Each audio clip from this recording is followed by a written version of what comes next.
Hey guys, welcome to episode 5 of RunTV. Today's episode we've got a couple of great running topics. We're going to be talking about how to stay accountable to your training program and also cover off foot and ankle mobility and stability.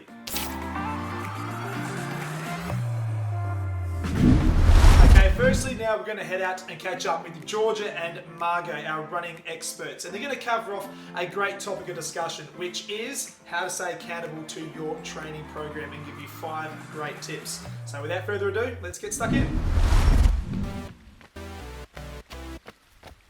Hey guys, I'm Margo. And I'm Georgia, and we're back to give you 5 tips on how to stay accountable with your running.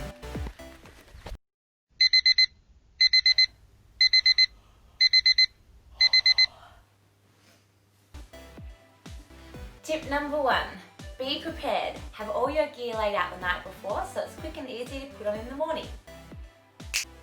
Good to go. Tip number 2, get yourself a running buddy.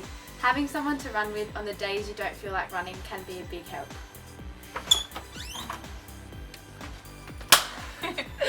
Sometimes the hardest part of running is just getting out the door.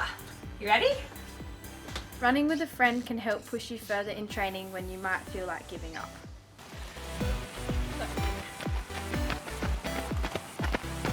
Tip number 3, develop a routine of running regularly and stick with it. By creating a habit of running regularly, after a few months' time you won't even contemplate not running, you'll just do it. What helped me in the early days of running was writing out everything I wanted to do for the week, so it was all there in front of me, I just had to do it.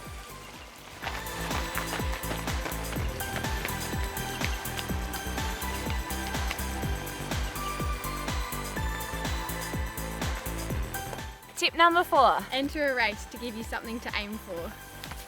By simply entering an event, you become emotionally invested in ensuring you're turning up to race day in your best physical shape. You're more likely to continue training if you've got a race on the horizon.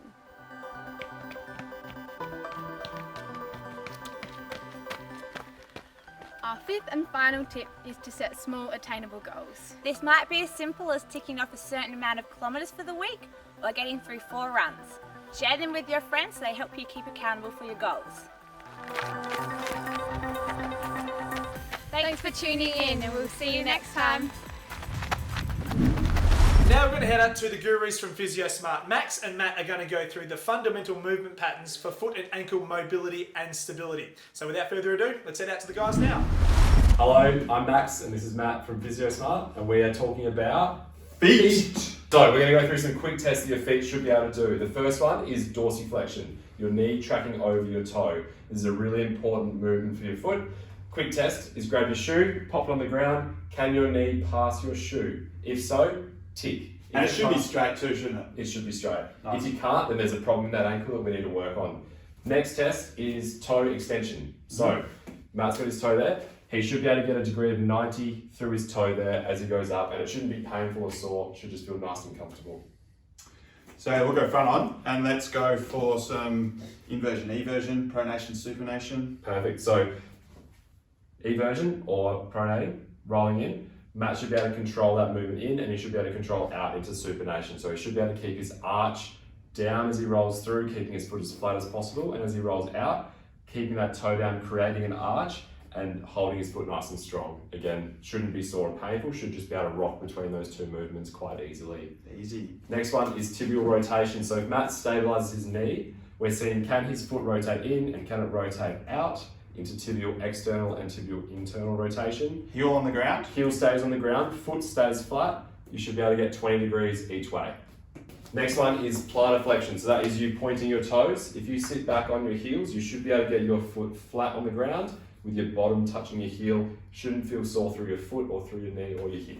We're going to go through some quick stability tests you can do. We've checked out how well your foot should be able to move. Now we're going to check how stable and strong it should be. For this one, you just need a towel, fold it up, pop it on the ground. We're going to get Matt's foot on the towel, only his toes, so he's not using the arch of his foot at all or his heel. He's just holding himself through his toes, and he should be able to hover through his foot, get his heel off the ground and keep control through his toes for 5 seconds, and we should see that all of his toes are working and he's keeping his foot nice and strong. He can use a little bit of fingertip pressure for balance.